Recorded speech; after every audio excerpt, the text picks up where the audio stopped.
అన్నట్టు మన రాజేశ్వరరావు అన్నట్టు మైనింగ్ ఇంజనీర్స్ చాలా కష్టపడతారు. పొద్దున్న 7 గంటల నుంచి రాత్రి 10-11 గంటలకు పని చేస్తూ ఉంటారు. వాళ్ళకు ఏదో మాకు ఫర్నిచర్ కావాలా, మాకు ల్యాప్టాప్ కావాలా, ఈ వసతి కావాలా అనేది ఏం చూడరు. చిన్న ఉన్న దాంట్లోనే సర్దుకుపోతుంటారు. కంపెనీ కోసము అహర్నిశలు కృషి చేస్తుంటారు.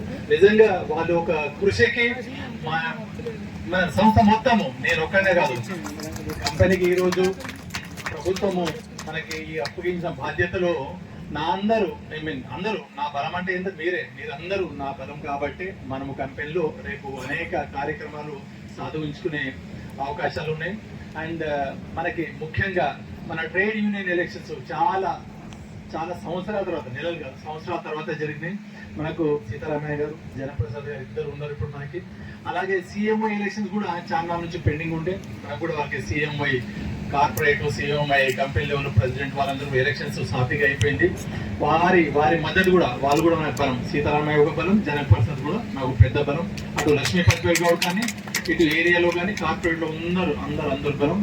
ముఖ్యంగా ఇంకా కార్మికులు, ప్రతి కార్మికుడిని నాకేంటంటే కొన్నిసార్లు ఒక జనరల్ మేనేజర్ కూడా మనం పెద్ద గౌరవం ఇవ్వకపోవచ్చు, కానీ బాగా పనిచేసే కార్మికుడు, అటు ప్యూన్ కానీ, అటు కోల్ కటర్ కానీ, సర్దార్ కానీ, ఓవర్ మ్యాన్ కానీ, ఎలక్ట్రీషియన్ కానీ, ఫిట్టర్ కానీ బాగా పనిచేయాలంటే డెఫినెట్లీ పనికి గౌరవం ఉంటుంది. తర్వాత కమింగ్ టు వర్క్ కల్చర్ అనేది ఫస్ట్ రాగానే 4-5 రోజుల్లోనే ఒక సర్క్యులర్, ఒక నోట్ అప్రూవల్ అయిపోయింది. దానికి ఏం చేసామంటే వర్క్ కల్చర్, మన పని సంస్కృతి మారాలి. మీకు కావాల్సిన ఏవేవి ఉన్నాయో ఇన్ని రోజులు అందాయని కాదు, అందలేదని కాదు, అందాయి దానికంటే ఇంకా బాగా చెప్తాం. అంటే మనం ఎంత బాగా చేస్తాం ఇంపార్టెంట్. అంతకుముందు కాలేదు అనేది ఎప్పుడు విమర్శలు ఉండవు, ఎవరి మీద మనం వేరైతే చూపము. కాకపోతే ఇప్పుడు నుంచి ఏం కావాలి, మన కార్మికులకి ఏమి కోరుకుంటారు, రోజు మనము నెలకి ఒక 3000 మందికి రెఫరల్ పంపిస్తాము. ఆ ఫెసిలిటీ మన దగ్గర ఎందుకు ఉండదు? ఇప్పుడు ఎన్వికే గారు చెప్పినట్టు మన దగ్గర కోవిడ్ తర్వాత, పోస్ట్ కోవిడ్ పీరియడ్ లో చాలా మంది 10 ఏళ్లకు 15 ఏళ్ళ మంది, 15 ఏళ్ళు ఉన్న అబ్బాయికు, 20 ఏళ్ళు ఉన్నకు, 25 ఏళ్ళు కూడా గుండె జబ్బులు వస్తున్నాయి. ఏదైనా జరిగితే మనం హైదరాబాద్ ఉరకాల అవసరం ఏముంది? కంపెనీ ఒక 10 కోట్లు 10 కోట్లు మేము పెట్టుకోలేమా? ఒక కార్డియాలజీని పెట్టలేమా? ఓ ఎంఆర్ఐ ఉండదా? ఓ క్యాట్లాబ్ ఉండదా? ఓ స్పెషలిస్ట్ ఉండదా? ఆ ఉద్దేశంతో ఇమ్మీడియట్ గా ఆ అప్రూవల్ కూడా అయిపోయింది.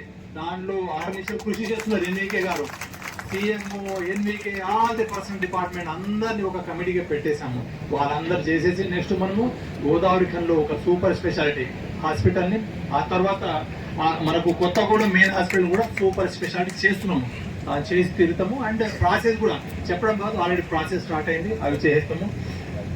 అంతే కదా, నేను చాలాసార్లు మనం ఇంటరాక్షన్ ఉన్నప్పుడు, లాస్ట్ టైం కూడా విజిట్ చేసినప్పుడు మెయిన్ హెల్త్ ఫెసిలిటీ లేవనేది. తర్వాత వాటర్ కొద్దిగా మన రామగుండం కానీ, శ్రీరాంపూర్ కానీ కొన్ని ఏరియాస్ వాటర్ బాగలేదు. ఆ ర్యాపిడ్ గ్రావిడ్ ఫిల్టర్కి ఆ టెండర్ కూడా పడ్డాయి, అవి కూడా ప్రాసెస్లో ఉన్నాయి. దాని నెక్స్ట్ ఒక వారం రోజుల్లోగా మనం దాన్ని కూడా మనము ఒక శంకుస్థాపన చేసుకొని అవి కూడా 9 months 1 year లోపు అవి కూడా ఇంపార్టెంట్గా అవి స్టార్ట్ చేసుకుందాము. తర్వాత వచ్చేసి అందరు కూడా ఇప్పుడు యూత్ వస్తున్నారు చాలా మంది, డిపెండెంట్ ఎంప్లాయ్మెంట్ కాదు కానీ కొన్ని నోటిఫికేషన్ మనం ఇవ్వడం వల్ల యూత్ చాలా మంది వస్తున్నారు, ప్రొడక్టివ్ ఏజ్ లో వస్తున్నారు. వాళ్ళ పిల్లల చదువులు కూడా ఇంపార్టెంట్. పిల్లల చదువు కోసం ఏం చేయాలంటే లేవు, కొన్ని ప్రైవేట్ స్కూల్స్ ఉన్నాయి, ఆ ఇన్ఫ్రాస్ట్రక్చర్ బాగాలేవు. అలాంటి పరిస్థితులు కూడా మనకు మెయిన్గా RG2, RG3 ఏరియాలో ఉన్నాయి. దానికోసం మొన్ననే డిప్యూటీ సీఎం గారితో మాట్లాడుతుంటే నేను చెప్పా, ఓ కేంద్రీయ విద్యాలయ తీసుకొద్దాం సార్, లేకుంటే ఒకటి మనము DPS కానీ లేకుంటే DVI స్కూల్ కానీ కార్పొరేట్ తీసుకొద్దామని ఆ చర్చ జరుగుతుంది. దాంట్లో ఏమంటే ఇప్పుడే గవర్నమెంట్ మనకి ఇంటర్నేషనల్ రెసిడెన్సీ స్కూల్ అనే కాన్సెప్ట్ తీసుకొచ్చినారు. మన సింగరేణిలో కూడా మోడల్ మొత్తం రెసిడెన్షియల్ స్కూల్ కూడా శాంక్షన్ చేస్తామన్నారు. మనం ఉన్న స్కూల్ని ఇంకా అప్గ్రేడ్ ఈ రెసిడెన్షియల్ ఇంటర్నేషనల్ స్కూల్గా గవర్నమెంట్ తీసుకొస్తుంది. ఆ స్కూల్ కూడా మనం తీసుకొద్దాం. అటు మెడికల్ ఫెసిలిటీస్, ఇటు స్కూలు, ఆ తర్వాత వాటర్, ఆ ఫెసిలిటీస్, కొన్ని క్వార్టర్స్ మీద దృష్టి ఖచ్చితంగా పెడతాము. ఈ విధంగా మీకు సంక్షేమం పరంగా ఎలాంటి ఇబ్బందులు లేకుండా డెఫినెట్ గా విత్ యూనియన్ వాళ్ళ సపోర్ట్ ఉంది. ఈ రోజు మనకు ఇందాక సీతారామ గారు చెప్పారు వర్క్ కల్చర్ గురించి, ప్లస్ కూడా అడ్రియాలనగానే బాబోయ్ మేము దూరమై పరిగెత్తుంటారు, అలాంటి పరిస్థితి ఉంది. ఇందాక నాగేశ్వరరావు లాంటి కష్టజీవులు ఉన్నారు, ఆయన మేనేజర్ నుంచి ఏజిఎం నుంచి GFI వచ్చేవరకు కూడా ఇక్కడే ఉంటున్నారు. చేసే వాళ్ళకే కష్టము, మిగతా తప్పించుకొని తిరుగుతుంటారు. ఇట్లే ఉంటుంది. అరే 25 ఏళ్ళలో వస్తాడు, పోయి పొద్దున ఏదో లీటర్ పట్టుకొస్తాడు, పేర్లు చెప్పను, పేరు లీటర్ పట్టుకో తీసుకుంటాడు. అరే నువ్వు పెళ్లి కాలేదంటారు, నడుము నొప్పి కాలు నొప్పి అంటారు. సో అలాంటి వాళ్ళని ఎంటర్టైన్ చేయము. కొత్తగా వచ్చే బదిలీ వర్కర్ 3 ఏళ్ల దాకా అండర్ గ్రౌండ్ మైన్ నుంచి తీయము. అట్లా స్ట్రిక్ట్ చేస్తేనే పరిశ్రమ పడుతుంది. గట్టే చేస్తాం నెక్స్ట్ అది చేయాల్సిందే. దానికి జనప్రసాద్ సపోర్ట్ చేస్తారు, సీతారాం గారు సపోర్ట్ చేస్తారు.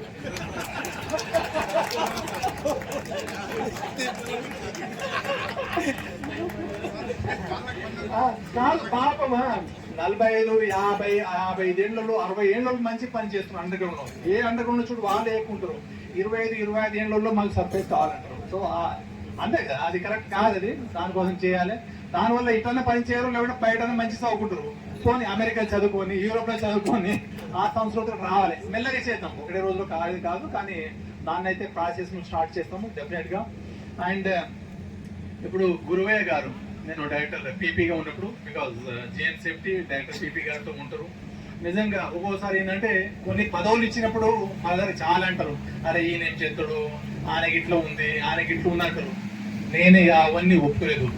ఆయన ఎంత బుల్డోజర్ అంటే ఒక డోజర్ లాగా అంటారు, ఒకటి జేసీబీ లాగా అంత గొప్ప పని చేస్తూనే ఉన్నారు, చేశాడు కూడా. రియల్లీ మీన్ అప్రిషియేట్ గురువే గారు.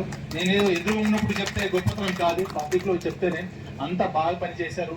అదే మన సేఫ్టీ స్టార్ట్స్ ఫ్రమ్ హోమ్ అని, మన భద్రత అనేది మన ఇంటి నుంచి స్టార్ట్ అవుతుంది. ఇంటి నుంచి వచ్చి మైండ్లో ఉండడము, మళ్ళీ మన ట్రావెల్లో కానీ ఇంటికి చేరే వరకు భద్రంగా చేరేక దాకా అలాంటి భద్రత అనేది పాటించాలని వాళ్ళు తీసుకొచ్చారు. ఆ పాంప్లెట్ తీసుకొచ్చినప్పుడు కూడా నేను కూడా మొత్తం ఆయనే తీసుకొచ్చాడు. కొన్ని చిన్న కరెక్షన్ నేను చెప్పాను. మొత్తం ఆయన కాంట్రిబ్యూషన్ ఉంది. బికాజ్ నేను ఆమెను ఒప్పుకోతే నేనే చెప్పాను, నేను చెప్తున్న గురువే చేశాడని కాదు, ఆయన ఎక్కువ చేసుకొచ్చాడు. కొన్ని చిన్న ఆడిషన్ మేము చేసాం. నేను కూడా ప్రొడక్షన్ పోయి నేను 3 సెంట్ ఇచ్చాడు, నువ్వు 1 ఎందుకు చేయలేదు, 4 ఇచ్చారు, 5 చేయలేదు చెప్పలేదు కాదా.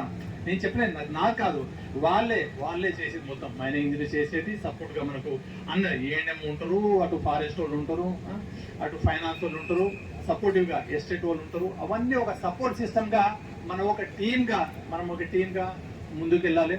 అండ్ నెక్స్ట్ మనకి కంపెనీకి ఒక 30 ఏళ్ళు, 40 ఏళ్ళు, 50 ఏళ్ళు దాకా ఇంకా కొత్త మైన్ రావాలంటే దాని పరంగా కూడా కొత్త మైన్కి గవర్నమెంట్ కూడా మనకి ఆల్రెడీ అనుమతించింది. ఇప్పటికే మీరు చూశారు 2 సార్లు ఈ 2 నెలల్లో, జనవరిలో ఒక రోజు సీఎం గారు మనకి టైం ఇచ్చారు. మొన్ననే 4 రోజుల కింద కూడా సీఎం లెవెల్లో మనకు సింగరేణికి ప్రత్యేకంగా సమయం ఇచ్చారు. మొన్న ₹1 కోటి బీమా పథకం ఆవిష్కరణలో అంతకుముందు డిపెండెంట్ ఎంప్లాయ్మెంట్ ఉద్యోగాల అపాయింట్మెంట్ ఆర్డర్ రివ్యూలు ఇచ్చారు. ఆ తర్వాత డిప్యూటీ సీఎం గారు కూడా కొత్తగూడెం వచ్చారు. అదో ప్రభుత్వం నుంచి ఇంత మనకు గట్టి సహకారం ఉంది. ఆ తర్వాత మనము కోల్ నుంచి ఉన్నాము, అటు థర్మల్ వెళ్ళాము, సోలార్లో ఎంటర్ అయ్యాము. నెక్స్ట్ కూడా పంప్డ్ స్టోరేజ్ లాంటివి కొత్త విద్యుత్ ఉత్పత్తి అవకాశాలు ఉన్నాయి. దానిలో కూడా డెఫినెట్ గా మనం ఎంటర్ అవుతాము. ఇప్పుడు మనము థర్మల్, సోలార్ నుంచి మొన్ననే ఒకరు కన్సల్టెంట్ నుంచి మాట్లాడుతుండే, ఒక 3 కాంబినేషన్లు ఏంటంటే, ఒకటి రిజర్వాయర్ ఉంటుంది, అటు సోలార్ ఉంటుంది, అటు విండ్ పవర్ ఉంటుంది. అలా విండ్ పవర్ ఉన్న ఒక 1000 మెగావాట్లు కూడా అలాంటి అవకాశాలు ఉన్నాయి. అలాంటి ఏ అవకాశాలు కూడా వదిలిపెట్టుకోము.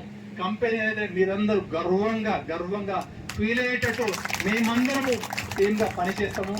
ఆ తర్వాత మైన్లలో చాలా మంది కొన్నిసార్లు డైరెక్టర్ కి ఉన్న నాలెడ్జ్ కంటే ఒక డీజీఎం కూడా, సీఎండీకి ఉన్న నాలెడ్జ్ కంటే కింద చెప్పొచ్చు. చిన్నపిల్లలు కూడా కొన్నిసార్లు చెప్తే మనం వింటాము, అట్లని మనమే సూపీరియర్ కాదు. సో అందరి సూచనలు సలహాలు తీసుకుంటాము. దాదాపు ఏప్రిల్, మే వీక్ లో కూడా మనం ఒక జనరల్ మేనేజర్ ఒక కాన్ఫరెన్స్ లాంటివి పెట్టుకుంటాము. ఇప్పుడు దాకా లేదు కంపెనీలో. ఆల్ ద డిసిప్లిన్స్ ఒక కాన్ఫరెన్స్ పెట్టుకొని, ఒకరోజు బ్రెయిన్ స్టార్మింగ్ పెట్టుకొని, కంపెనీ ఇంకా ఎంత బాగుండాలి అని దానిపైన ఒక మేధో మతనంగా చేసుకుని ఖచ్చితంగా మన కంపెనీ అత్యున్నతంగా ఉండాలి. మీరు కూడా మీలో ఒక సామాన్యుడు ఉండి మీ అందరం ఒక కలుసుకొట్టుగా చేసి కంపెనీ భవిష్యత్తుకి మనం అందరము మంచి బాటలు వేద్దాము. ఈ అవకాశం ఇచ్చిన కోపుల వెంకటేశ్వర్ గారికి, అలాగే సుధాకర్ రావు గారికి, అండ్ తోటి మిత్రులకి, కార్మికులకి అందరికీ నా యొక్క ధన్యవాదాలు. Thank you so much.